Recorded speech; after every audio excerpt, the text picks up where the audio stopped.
So another Matchbox, but this time a really old one, late 60s, early superfast Iso Grifo.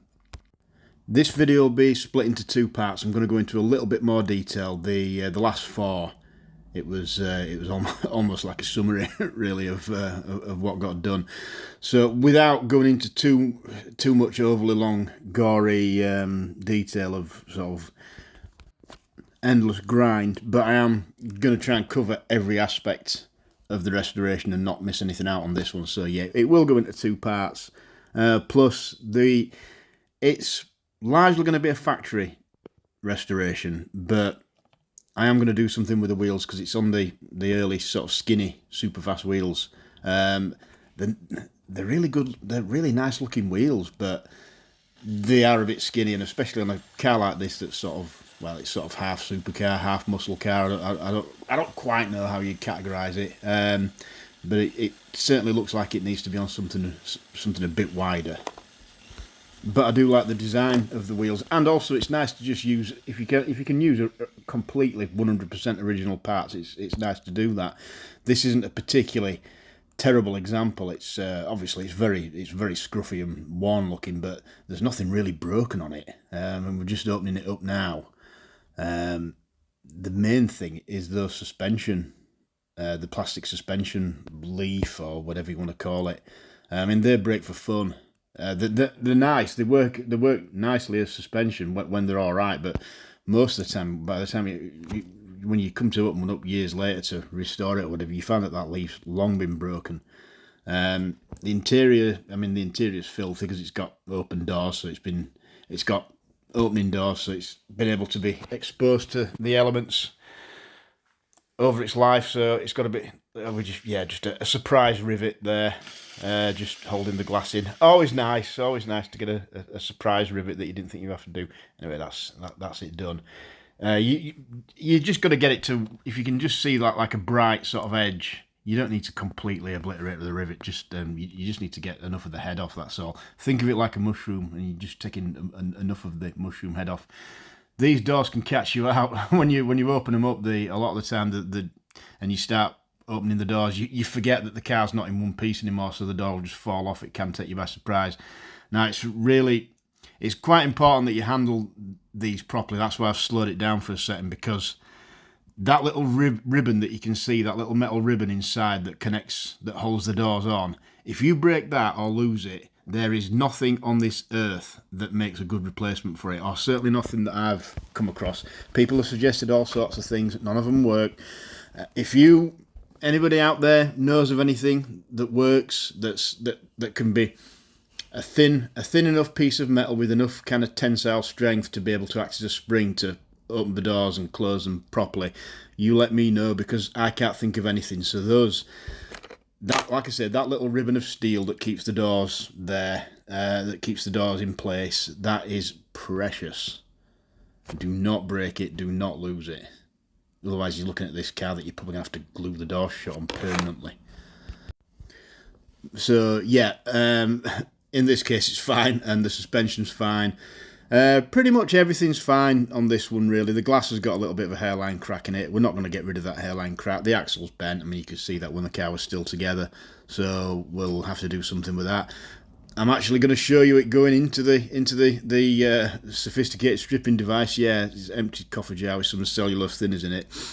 I mean, just a quick word about cellulose thinners, I suppose. It might not magically get rid of all the paint overnight, but you'll probably find that in a half an hour or so, it's loosened the paint enough that you can really easily get it off with the little metal brush that we've got.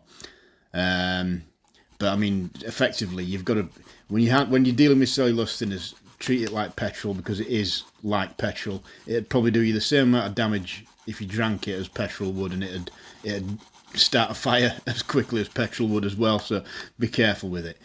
You don't really need me to tell you that, do you? But, you know.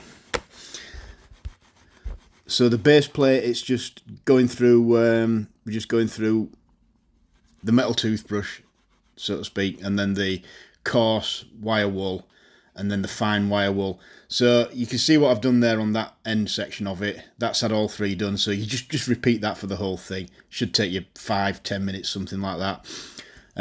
We've got a new 1000 grit sanding pad. Seems to have got some sun damage from being in the shop. You can see the outline of where the price label was. It doesn't affect its usefulness whatsoever. It's still absolutely fine.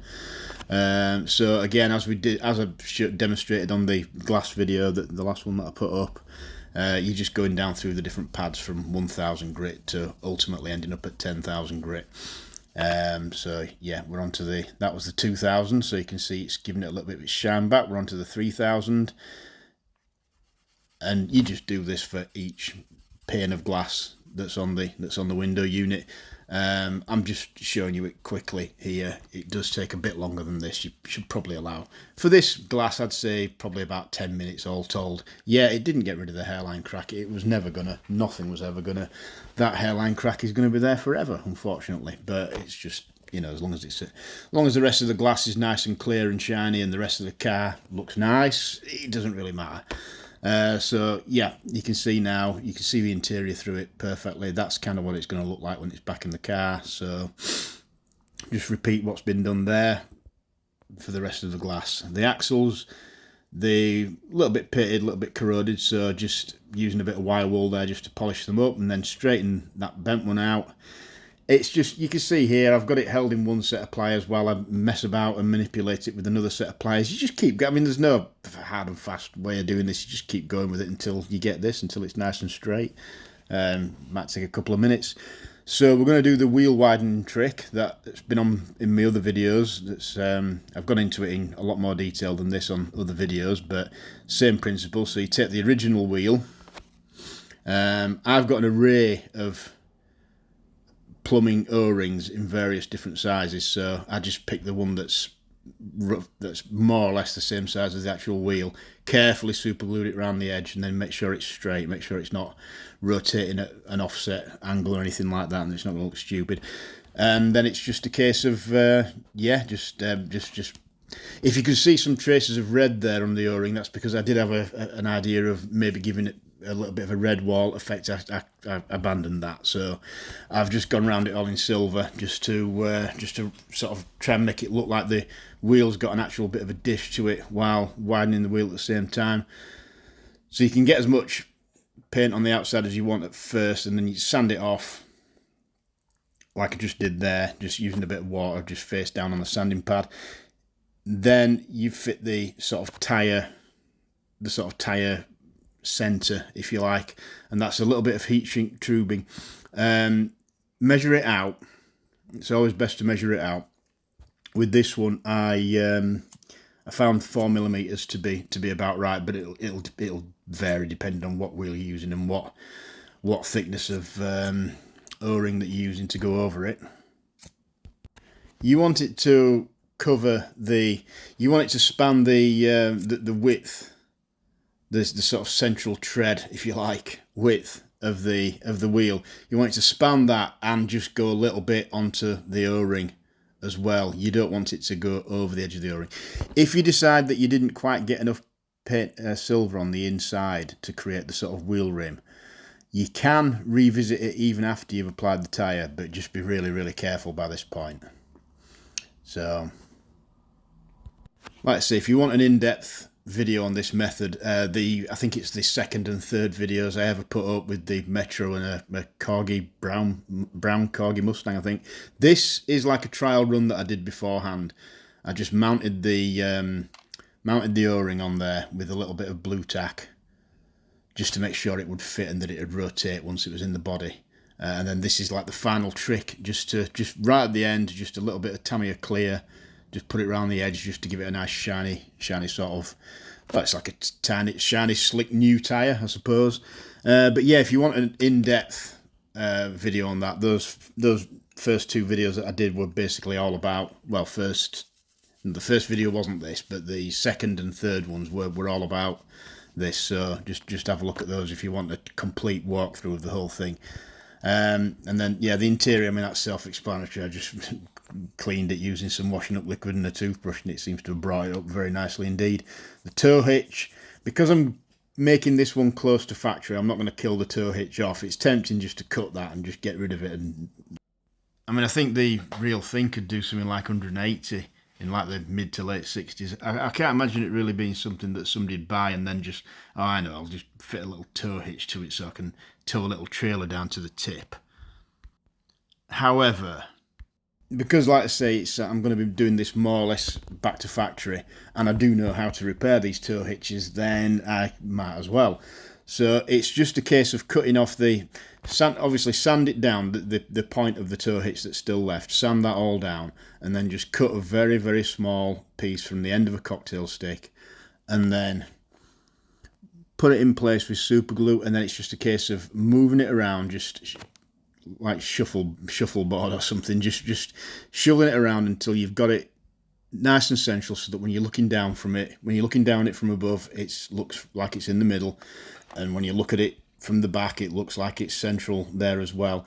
Just keep looking at it from different angles and moving it about as you see fit, and then when you think you've got it into a good position, just put a decent lot of super glue around just to sort of cement it in and firm it up a bit. So that's the base plate from earlier. So that's done. Really, we don't need to do anything with that.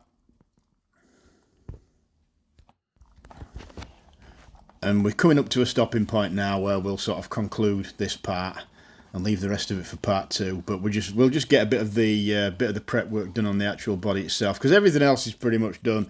The wheels are done. I mean, obviously, I showed you one wheel being done. I've done the other 3. So the wheels are done. The interior's done, apart from just that tow hook. Once that sort of tow hitch repair's dry, that's just going to need some paint. And the glass is done, the base plate's done, so it is just a case of getting the body prepared for paint now. With it being an old one, with it being like, well, getting on for 60 years old, I suppose, I thought there might be a bit of pitting and marring in the body itself. There is a bit there. So that's where we are up until now. So that's where we'll be carrying on from in part 2. Thanks for watching.